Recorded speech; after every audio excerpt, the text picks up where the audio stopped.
नमस्कार साथियों। स्वागत है आप सभी का स्टॉक गुरुवर के मॉर्निंग मार्केट एनालिसिस एपिसोड में। I'm not a SEBI registered professional, so I suggest you please ask your financial advisor before making any financial decision, any investment plan. ये एजुकेशन के पर्पज से मैं एक वीडियो बना रहा हूँ, जो मैं करता हूँ, जो मुझे लगता है, मैं आपसे शेयर कर रहा हूँ। अगर किसी काम आएगा मुझे बहुत अच्छा लगेगा। और आगे शुरू करने से पहले अगर अब तक आपने इस चैनल को सब्सक्राइब नहीं किया है तो फटाफट से इस तरह की अपडेट्स के लिए इसको सब्सक्राइब कर लीजिए और नोटिफिकेशन बेल जरूर दबा दीजिएगा। ग्लोबल मार्केट की बात करें, एशिया अधिकांश पॉजिटिव दिखाई दे रहा है। चाइना ने कुछ मेजर्स लिए हैं अपनी मार्केट को सपोर्ट करने के लिए, उसका असर देखेंगे कि हमारे लिए वो किस तरह से इम्पैक्ट हो सकता है। और यूएस की अगर बात करें तो डाउ पॉजिटिव में था, लेकिन नास्डैक और एसएनपी थोड़ा सा नेगेटिव है, तो उसने थोड़ा मिक्स शो किया है। हमारा गिफ्ट निफ्टी 150 से 160 के बीच में वेरी कर रहा है, फिलहाल एक गैप अप शो कर रहा है। बट इंपॉर्टेंट बात ये होगी, क्या ये इसको सस्टेन कर पाएगा या अगेन जैसे ही हाई लेवल्स पे जाता है वहां पे हमारी सेलिंग हो जाएगी। ये एक देखने वाली चीज रहेगी। आज 29 जनवरी है और पिछले हफ्ते ही हमने जनवरी सीरीज को विदा कर दिया था, क्योंकि 25 जनवरी को निफ्टी और बैंक निफ्टी दोनों की ही मंथली एक्सपायरी थी। अब हम फरवरी सीरीज में हैं, जो श्री गणेश करते हैं इसका। थर्सडे को मार्केट ने जो लोअर हाई और लोअर लो बनाया, उससे लगता है कि कहीं मार्केट का झुकाव बियर्स की दिशा में है। 25 जनवरी को निफ्टी 101 पॉइंट की गिरावट के साथ 21,353 क्लोज हुआ। थर्सडे को मार्केट ने जो लोअर हाई और लोअर लो बनाया, उससे लगता है कि कहीं मार्केट का झुकाव बियर्स की दिशा में है।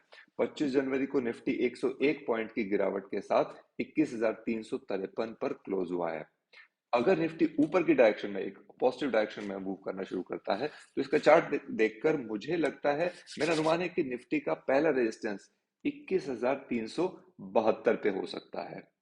फिर अगला रेजिस्टेंस इसे 21,484 के लगभग मिल सकता है और उसके बाद 21,565 हो सकता है। और अगर निफ्टी ऐसे ही गिरता रहा, अगर डाउन ट्रेंड फॉलो किया इसने, तो पहला सपोर्ट 21,272 हो सकता है, दूसरा 21,200 और उसके बाद ये 21,140 का भी सपोर्ट ले सकता है। ये कुछ सपोर्ट लेवल मुझे दिखाई दे रहे हैं।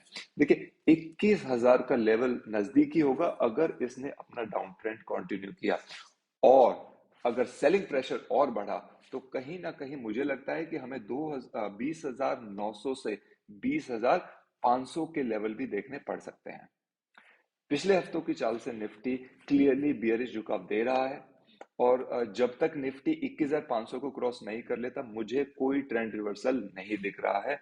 इसका मैं ध्यान रखूंगा ट्रेड लेते समय, क्योंकि इस लेवल पर एक अच्छी खासी कॉल राइटिंग हो रखी है फिलहाल। लेकिन अगर बाई चांस निफ्टी ने जिस करंट पोजीशन में है, हो भी सकता है, देखिए मार्केट को प्रेडिक्ट नहीं कर सकते, यहाँ पे इसने बॉटम आउट किया तो हमें 21,500 से ऊपर बढ़ते ही 21,700 और पुराने वाले 22,000 के लेवल्स जल्दी ही देखने को मिल सकते हैं। अब बात करते हैं बैंक निफ्टी की। 216 पॉइंट होने के बाद 44,866 पे इसने क्लोजिंग दी। चार्ट देखने के बाद गिरावट हल्की सी कमजोर लगी मुझे।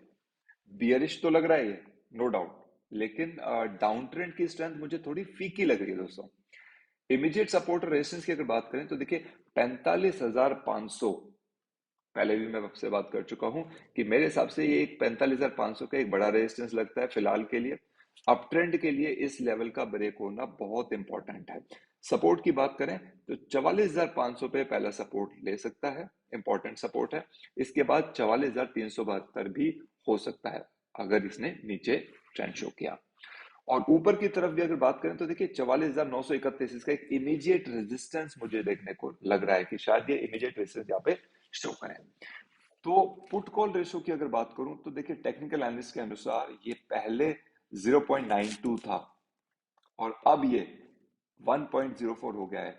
होता क्या है कि अगर ये इसकी वैल्यू 1 से ज्यादा हो जाए, if it becomes greater than 1 से अगर ऊपर बढ़ जाती है, तो इसका मतलब है पुट का वॉल्यूम कॉल वॉल्यूम से ज्यादा है, जो बियरिश ट्रेंड को शो करता है। को एफआईआई ने 2144 करोड़ की नेट सेलिंग करी थी और हमारे डोमेस्टिक इंस्टीट्यूशंस ने एज यूजुअल 3474 करोड़ की बाइंग की थी।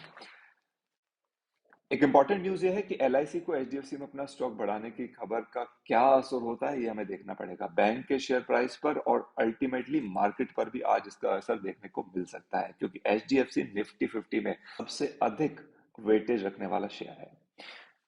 आगे आज आईटीसी, गेल और बजाज फाइनेंस जैसे दर्जनों ग्रुप्स के Q3 के रिजल्ट्स भी आने हैं, तो देखना होगा इनका कैसा असर पड़ता है मार्केट के सेंटिमेंट पर।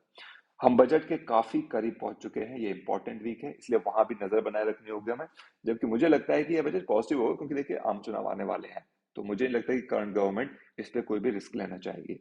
उसके बाद मैं आज सपोर्ट और रेजिस्टेंस के टारगेट्स को ध्यान में रखते हुए अपने स्टॉप लॉस और टारगेट को सेट करूंगा, और मेरे सेटअप पर मार्केट के आने के, चाहे निफ्टी में करूंगा चाहे बैंक निफ्टी में करूंगा, वेट करूंगा और फिर देखूंगा कि कोई ट्रेंड बनता है या नहीं। ट्रेंड बनेगा तो लेंगे, नहीं बनेगा so will wait and watch.